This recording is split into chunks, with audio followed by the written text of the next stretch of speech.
Capítulo 4. Lição 3. Cuide de seus negócios. Em 1974, Ray Kroc, fundador do McDonald's, foi convidado a fazer uma palestra para a turma de MBA da Universidade do Texas, em Austin.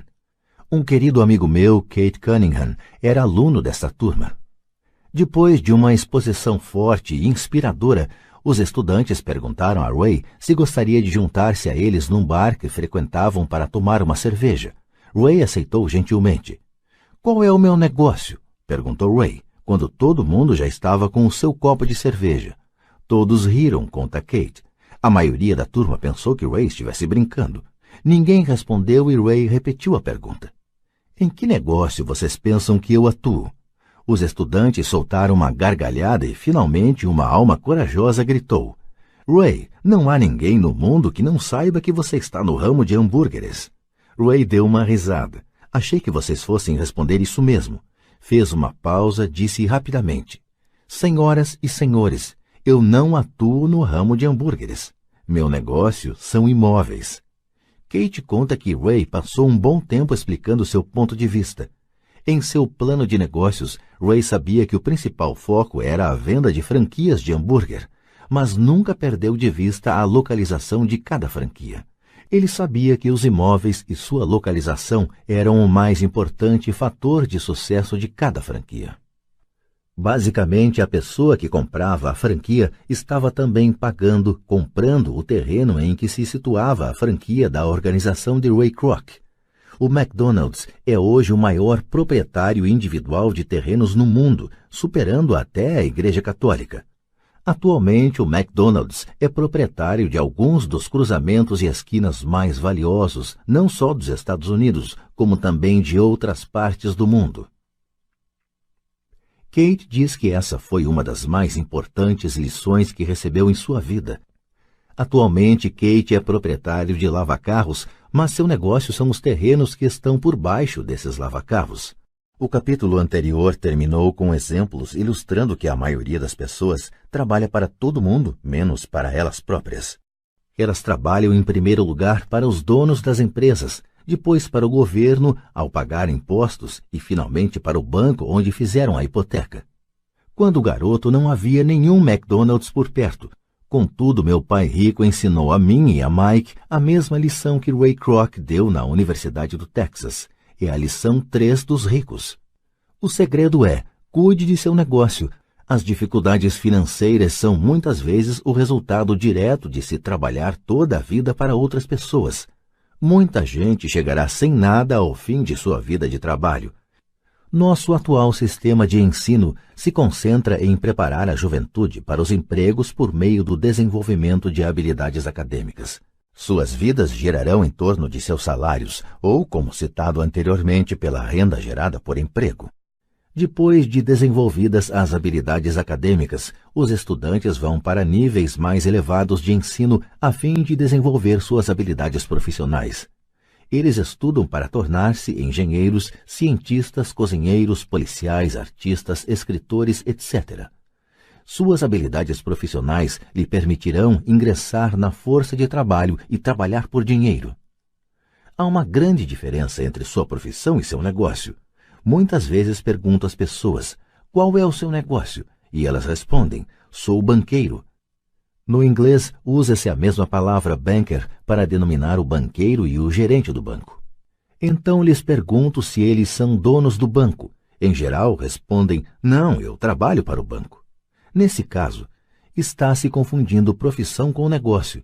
Sua profissão pode ser a de banqueiro, mas elas ainda não são donas do negócio. Ray Kroc sabia claramente a diferença entre sua profissão e seu negócio. Em uma época, ele vendia misturadores de milkshake e pouco depois vendia franquias de hambúrguer. Mas enquanto sua profissão era vender franquia de hambúrguer, seu negócio era acumular imóveis, geradores de renda. Um dos problemas com a escola é que frequentemente você se transforma naquilo que você estuda.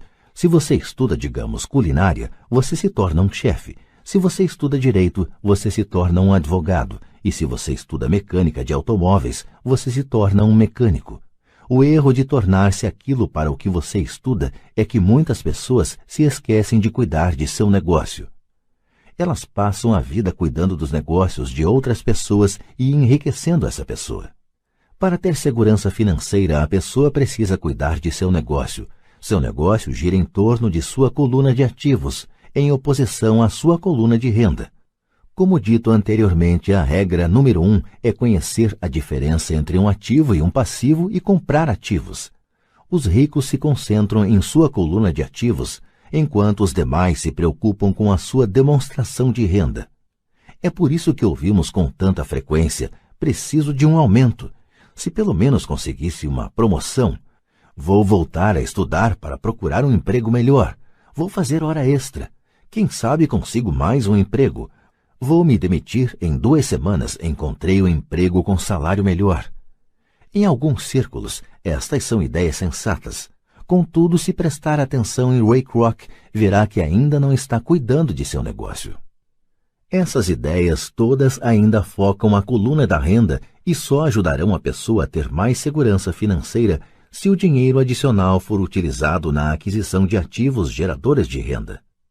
A principal razão pela qual pobres e classe média são conservadores, do ponto de vista financeiro, o que quer dizer não posso me arriscar, é que eles não têm um embasamento financeiro, apenas agarram-se a seus empregos, fazem o que é seguro.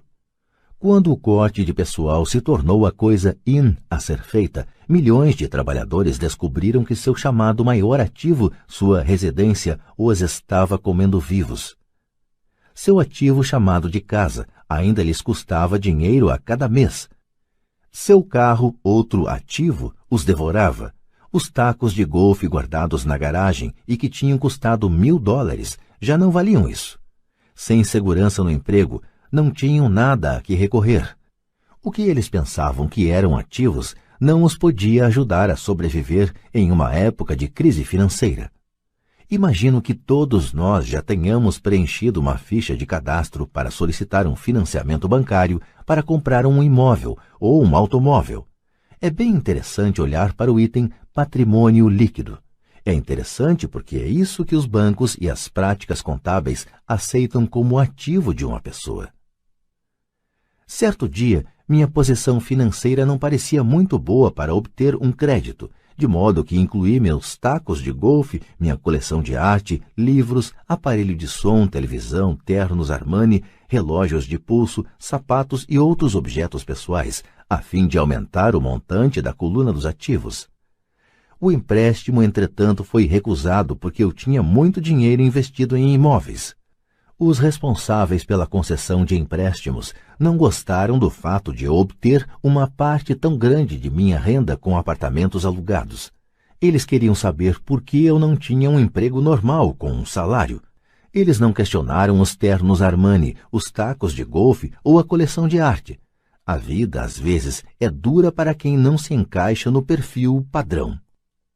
Tenho arrepios sempre que ouço alguém falar para mim que seu patrimônio líquido é de $1 milhão ou de $100.000 ou qualquer outro valor. Um dos motivos por que o patrimônio líquido não é um indicador acurado é simplesmente porque no momento em que você começa a vender seus ativos, seus ganhos são tributados. Muitas pessoas se envolvem em dificuldades financeiras quando sua renda é reduzida. Elas tomam empréstimos, elas vendem seus ativos. Primeiro, seus ativos em geral só podem ser vendidos por uma fração do valor declarado em seu balanço pessoal. Ou se houver um ganho na venda desses ativos, esse ganho será tributado. De modo que, repito, o governo pega uma parte dos ganhos, reduzindo assim o montante disponível para auxiliá-las a sair da dívida. Por isso, costumo dizer que o patrimônio líquido de alguém frequentemente vale menos do que ele pensa. Comece a cuidar de seus negócios. Fique no seu emprego, mas comece a comprar ativos reais, não passivos ou objetos pessoais que não têm valor real, uma vez que você os leva para dentro de casa. Um carro novo perde cerca de 25% do preço que você paga no momento em que sai da concessionária. Não é um ativo verdadeiro, mesmo que seu banco permita que você o liste entre seus ativos. Meu novo taco de titânio, que custou $400, passou a valer $150 no momento em que pisei no campo de golfe. Para adultos, a lição é manter reduzidas as despesas, reduzir os passivos e formar diligentemente uma sólida base de ativos. Para os jovens que ainda não saíram de casa, é importante que seus pais lhes ensinem a diferença entre ativos e passivos.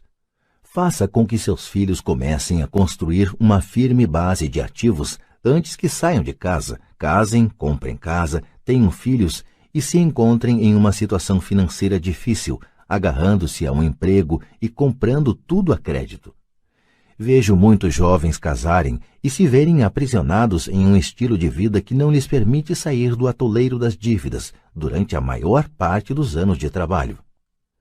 Frequentemente, quando o último filho sai de casa, os pais constatam que não se prepararam adequadamente para a aposentadoria e começam a tentar poupar algum dinheiro.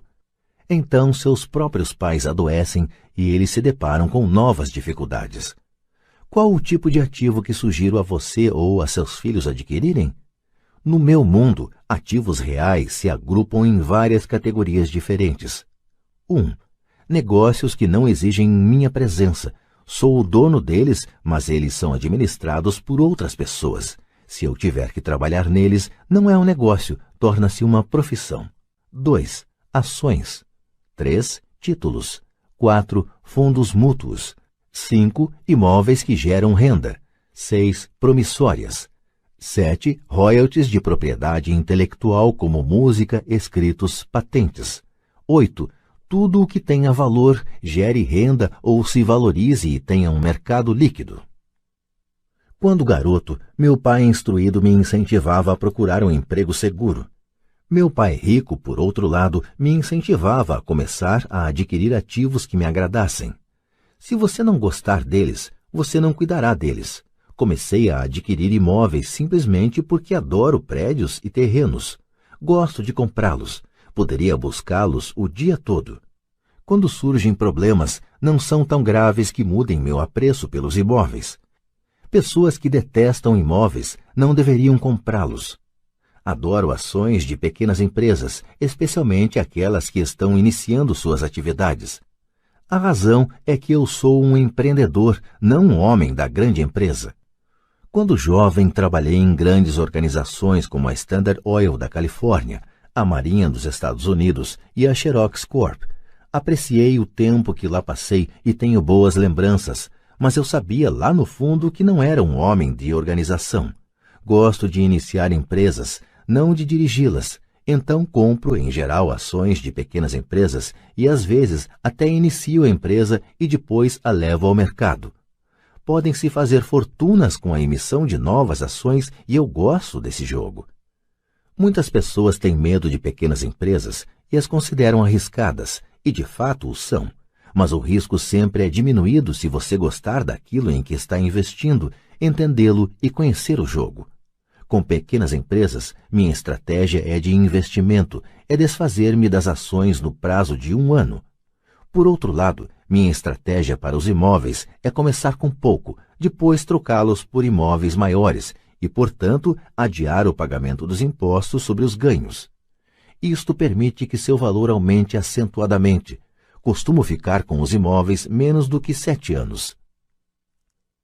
Durante anos, mesmo quando estava na Marinha ou na Xerox, fiz o que aconselhava meu pai rico. Fiquei no meu emprego, mas ainda assim cuidava dos meus negócios. Estava atento à minha coluna de ativos, negociava com imóveis e ações. Pai rico sempre destacava a importância da alfabetização financeira.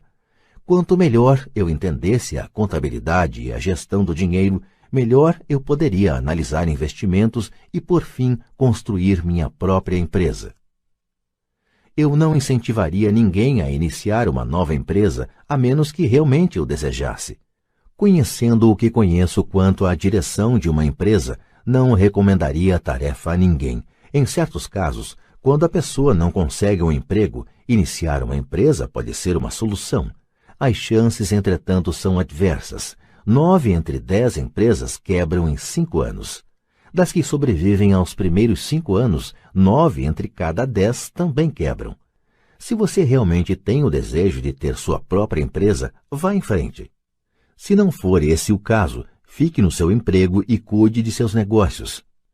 Quando digo cuide de seus negócios, refiro-me à formação e à manutenção de uma sólida coluna de ativos. Se $1 entrar nela, nunca o deixe sair de lá.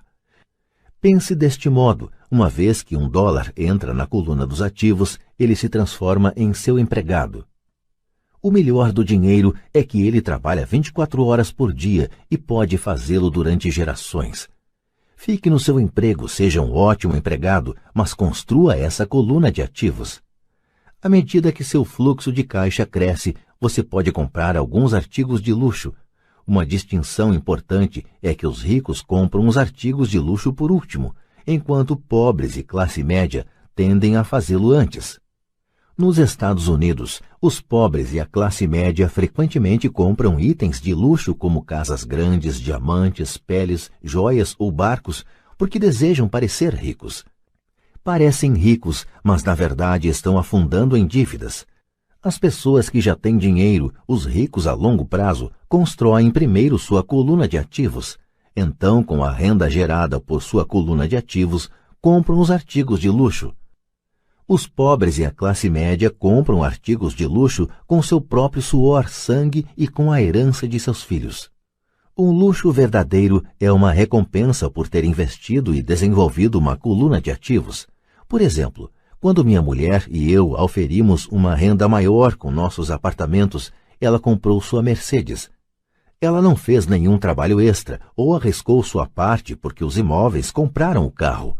Contudo, ela teve que esperar durante 4 anos enquanto o portfólio de imóveis crescia e finalmente começou a gerar suficiente renda extra para pagar o carro. Mas o luxo, a Mercedes, foi uma verdadeira recompensa. Ela provou que sabia como aumentar sua coluna de ativos. Esse carro significa muito mais para ela do que apenas outro carro bonito. Significa que utilizou sua inteligência financeira para adquiri-lo. O que muita gente faz é comprar compulsivamente um carro ou outro bem de luxo a crédito. Podem estar se sentindo entediadas e desejam apenas um brinquedo novo. Comprar um luxo a crédito leva alguém mais cedo ou mais tarde a se ressentir desse luxo, porque o endividamento se torna um ônus financeiro. Depois que você dedicou seu tempo e investiu em seus negócios, está pronto para acrescentar o toque mágico, o maior segredo dos ricos, o segredo que põe os ricos muito à frente da multidão, a recompensa no fim da estrada por ter dedicado diligentemente seu tempo para cuidar de seus negócios.